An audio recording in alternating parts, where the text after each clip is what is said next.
लागू करो भाई, लागू करो। विरोधी ये सरकार,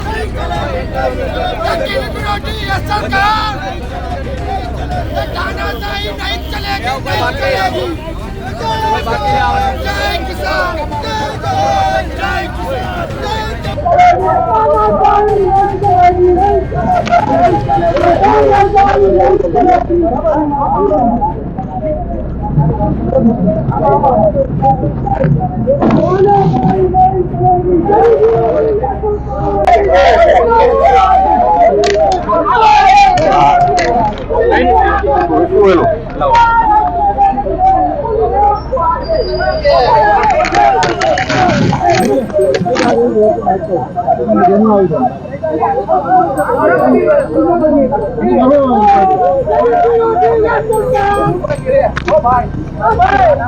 जय लागू करो भाई, लागू करो।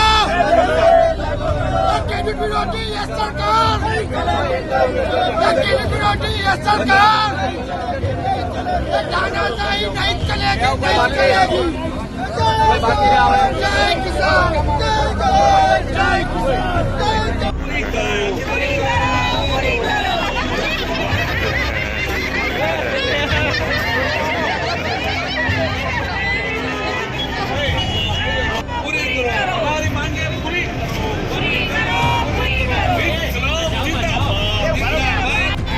हमने पकड़ो हमने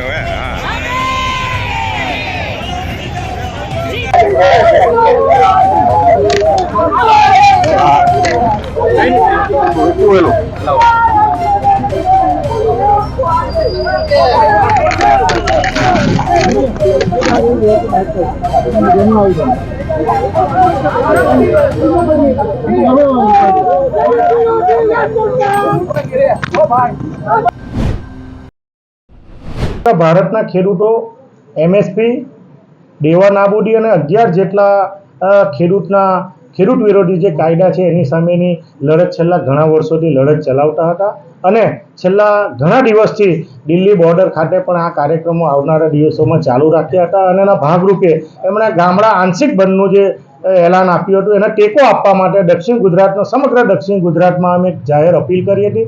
અમારા ધારાસભ્ય શ્રી, ખેડૂત આગેવાનો, ગુજરાત ખેડૂત સમાજ મારફત શાંતિપ્રિય રીતે સમગ્ર ગામડાના ખેડૂતો ખેતીના કામથી અરગારે એની અપીલ કરી હતી। પરંતુ આ ગુજરાતની ભારતીય જનતા પાર્ટીની સરકાર એ ખેડૂત વિરોધી સરકાર છે।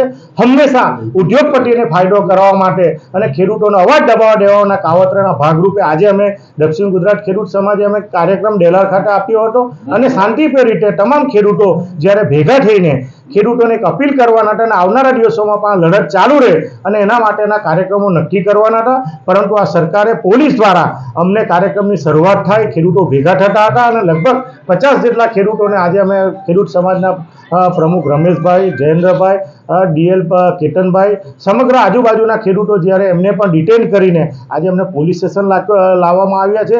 આ સરકાર ખેડૂત વિરોધી સરકાર જે સ્પષ્ટ દેખાઈ આવે છે।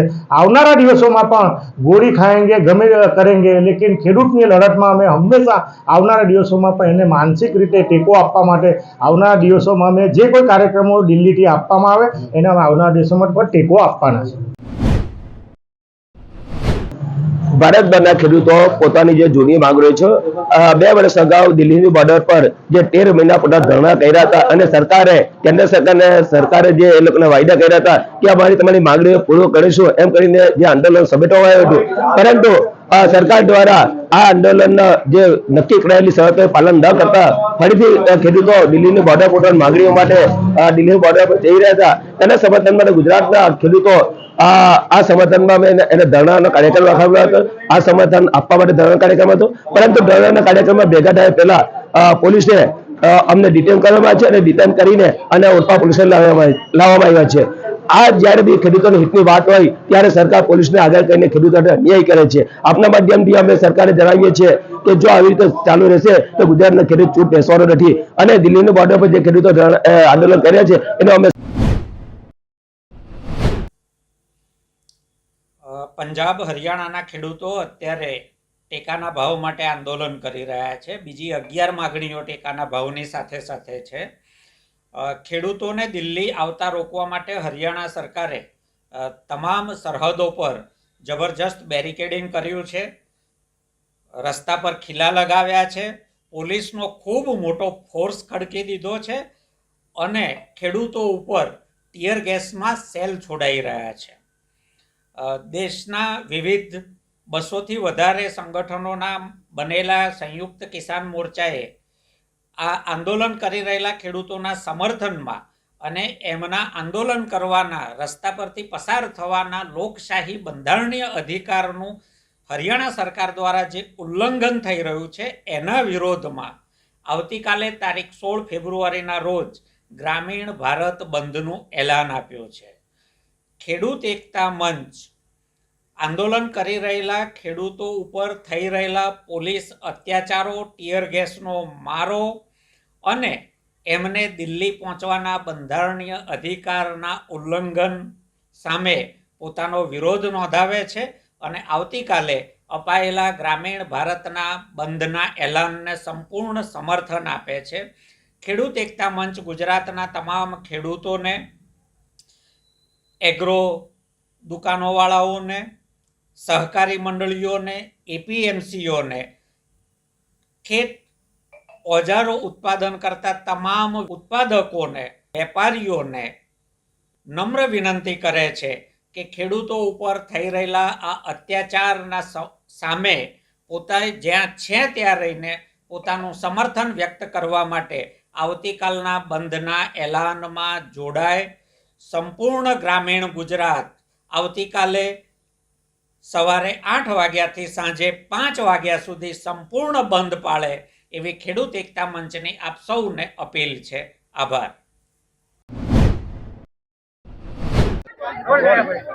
મારું નામ ડાયાભાઈ ગજેરા, સંયુક્ત કિસાન મોરચા ગુજરાતના સહકન્વીનર તરીકે કાર્ય કરું છું. આજે દિલ્હીની અંદર જે ખેડૂત આંદોલન ચાલી રહ્યું છે સંયુક્ત કિસાન મોરચાના નેતૃત્વમાં, તેમણે આહવાન કર્યું હતું કે તારીખ 16ના રોજ ગામડા બંધ અને ભારત બંધ અને ચક્કાજામ. અમે રાજકોટ જિલ્લાના ઉપલેટામાં કાર્યક્રમ કર્યો છે અને આ કાર્યક્રમથી સરકાર સમક્ષ માંગ કરી છે કે સરકારે 2021માં ખેડૂતો સાથે કરેલ સમાધાનનો અમલવારી કરી નથી, એ અમલવારી કરે, ખેડૂતોને ટેકાના ભાવ માટેનો કાયદો બનાવે, ખેડૂતોના કરજા નાબૂદ કરે, ખેડૂતો અને ખેતમજૂરોને પેન્શન આપે, વીજળીનું ખાનગીકરણ બંધ કરે અને ખેડૂતોના જે કહેવાતા અનેક પ્રાણ પ્રશ્નો છે એ બાબતે સરકાર ખેડૂતોને આપે. સરકાર જે રીતે કોર્પોરેટ કંપની તરફી નીતિઓ બનાવી રહી છે તેને કારણે આજે ખેડૂત અને ખેત મજદૂરોની રોજગારી જૂટવાતી જાય છે. ખેડૂતો કરજદાર બનતા જાય છે ગામડાના અને ખેત મજૂરો કરજદાર બનતા જાય છે. આ તમામમાં આજે આપઘાતનું પ્રમાણ વધી ગયું છે અને વધી જવા પાછળનું મુખ્ય કારણ છે એ ખેડૂતોને જે ટેકાના ભાવ મળવા જોઈએ, સ્વામિનાથન સમિતિએ જે ભલામણ કરી હતી અને એના ટેકાના ભાવ મળવા જોઈએ એની સરકાર અમલવારી કરતી નથી અને કૃષિ વૈજ્ઞાનિક સ્વામિનાથનજીને આજે ભારત રત્નનો એવોર્ડ આપે છે.